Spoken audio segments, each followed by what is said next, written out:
Hi hello மக்களே எல்லாருக்கும் வணக்கங்க. ஸோ நம்ம பிக் பாஸ்லேருந்து எவிக்டான ஆதிரை அவங்க பார்த்தாங்க பார்க்க போகிறோம். அதுக்கு முன்னாடி நம்ம சேனலில் புதுசாக இருந்தால் லைக் பண்ணுங்கள், சப்ஸ்கிரைப் பண்ணுங்கள். உங்களால் முடிஞ்ச அளவு உதவி பண்ணுங்கள் மக்களே. ஸோ லைக் பண்ணுறது சப்ஸ்கிரைப் பண்ணதான் பெரிய உதவி. ஸோ நம்ம ஆதிரை அவர்கள் வந்து ஒரு இன்டர்வியூ என்ன சொல்கிறாங்கன்னா நான் கேம் சூப்பராக தான் விளையாடுறேன், மக்களுக்கு என்னோடய கேம் புரிதல் இல்லை. ஸோ என்னோடய கேம் வேறு லெவலாக இருந்துச்சு. ஸோ மக்கள் என்ன பண்ணுறாங்கன்னா என்ன மைண்ட் செட்டில் இருக்காங்க தெரியல, என்ன போய் டெவிக் பண்ணுறாங்களே.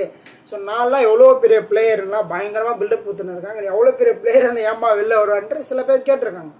ஓகேங்களா, சில யூடியூப் சேனல் இன்டர்வியூவில் கேட்டிருக்கீங்க அவ்வளோ பெரிய ஆள்னா ஏன் உன்னை எவிக் பண்ணாங்க அப்படின்னு கேட்டதுக்கு அதே எனக்கு தெரியல, ஒன்றுமே புரியல எனக்கு, மக்கள் என்ன எக்ஸ்பெக்ட் பண்ணுறாங்க தெரியல அப்படின்னு சொல்லியிருந்தாங்க.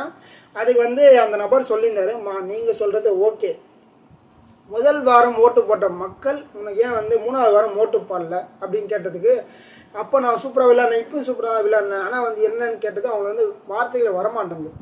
நான் அவருக்கே கேட்டதானே, இப்போ மக்கள் நீ கேம் சூப்பராக விளையாடினா அவங்க எப்பவுமே தான் லைக் பண்ணுவாங்க, நீ கேம் சரியாக விளையாடினா லைக் பண்ணாமல் தான் இருப்பாங்க. அப்படி சொன்னால் அவங்க அக்செப்ட் பண்ண மாட்டாங்க. ஒன்று.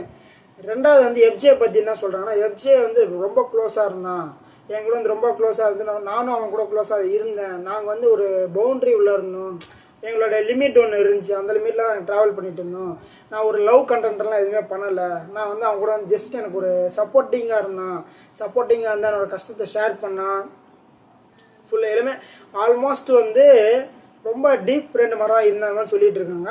பட் இன்னொன்று என்ன சொல்கிறாங்கன்னா, எனக்கு ஆல்ரெடி அந்த ஆள் இருக்குன்னு சொல்லி நான் ஒரு 5 பேர்கிட்ட சொல்லியிருக்கேன், என்னோட பாய் ஃப்ரெண்டு வெளில இருக்காருன்னு ஏன் மென்ஷன் பண்ணேன், நான் எஃப்ஜே லவ் பண்ணுறேன் தான்.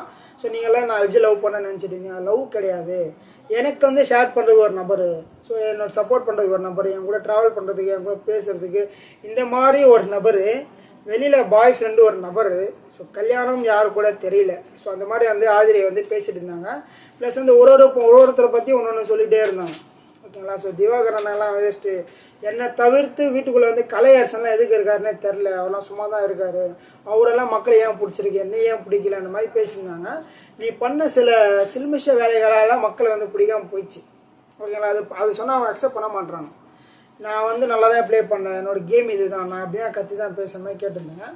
அப்புறம் கமருதீனுக்கும் உங்களுக்கும் என்ன பிரச்சனைன்னு கேட்டதுக்கு எனக்கும் அவனுக்கு 2.5 இயர்ஸாக இருக்கும், எங்கள் 2 பேருக்கு அடிக்கடி சண்டை நடக்கும், அடிக்கடி நாங்கள் பேசிக்க மாட்டோம், இந்த மாதிரி சில விஷயங்கள்லாம் நடந்துச்சு, அவங்க அம்மாவோட டெத்து கூட நான் போயிருந்தேன், அப்போ எனக்கு தெரியாது, எனக்கு கிட்டத்தட்ட ஒரு 1/2 hour கேப்பில் தான் எனக்கு இன்ஃபர்மேஷன் வந்துச்சு, டெத் எடுக்க போகிறாங்க, 1/2 hour முன்னாடியே எனக்கு தெரிஞ்சிச்சு. அப்புறம் எல்லாருமே செட்டில் எல்லாருமே திட்டி விட்டேன், நீ ஏன் என்கிட்ட சொல்ல அது இதுன்னு சொல்லிவிட்டு நான் போயிட்டு அந்த டைமில் போய்ட்டு அவனை போய் பார்த்துட்டு நீ பி ஸ்ட்ராங்காக கரெக்டாக இதுக்கும் இது பண்ணாதான்ட்டு நான் அவனை தட்டி விட்டேன், தட்டி கொடுத்து நான் இது பண்ணிட்டு இருந்தேன்.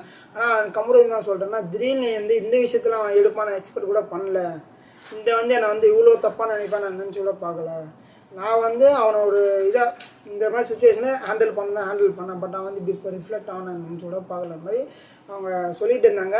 ஸோ இதில் என்னன்னா, கனி அவங்கள பற்றிலாம் சொல்லியிருந்தாங்க, அவங்களாம் எதுவுமே பண்ணுறதில்ல மாதிரி சொல்லிட்டு இருந்தாங்க.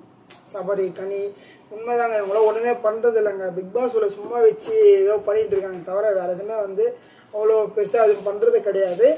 ப்ளஸ் இவங்களுக்கு நிறைய பேர் மெசேஜ் போடுறாங்க, கேம் சூப்பராக இருக்குது, வேறு லெவலாக விளையாடுனீங்க, ஒரு வேளை நீங்கள் வைல்ட் கார்டு வந்தீங்கன்னா நாங்கள் உங்களுக்கு ஃபுல் ஃப்ளெஜாக சப்போர்ட் பண்ணோன்னு சொல்கிற மாதிரி நிறைய பேர் எனக்கு டெக்ஸ்ட் பண்ணாங்க, எனக்கு பிடிச்சவங்க நிறைய பேர் கோடிக்கணக்கான மக்கள் இருக்கிற மாதிரி பில்டப்லாம் கொடுத்துருந்தாங்க. அவ்வளோ கோடிக்கணக்கான மக்கள் இருந்தாங்களாம், உங்களை ஏன் 3வது வாரமே எவிக்ட் பண்ணுவாங்க அப்படின்றது என்னோடய பாயிண்ட்டு. ஸோ இந்த மாதிரி அவங்களுக்கு புரிதல் ரொம்ப கம்மியாக இருக்குது, அவங்க அதை அக்செப்டன்ஸே பண்ண மாட்டாங்க, அவங்க பண்ண மிஸ்டேக்ஸ் அக்செப்டன்ஸ் பண்ணாலாம் ஓகே நம்ம பண்ண தவறுகள்ன்ற மாதிரி சில விஷயத்தை ஒத்துக்கலாம், பட் அவங்க அதை ஒத்துக்கவே மாட்டுறாங்க, அப்படியே தான் ஆர்கியூ பண்ணிகிட்டே இருக்காங்க. ஸோ மக்களே, இதுதான் ஆதிரியோட கருத்து, இன்னும் நிறைய இருக்குது, அடுத்த சந்திக்கலாம். அது வரைக்கும் இப்போ உங்களோட கருத்துக்களை இருந்தால் மறக்காமல் பதிவு பண்ணுங்கள். அடுத்த சந்திக்கலாம். பாய் பாய்.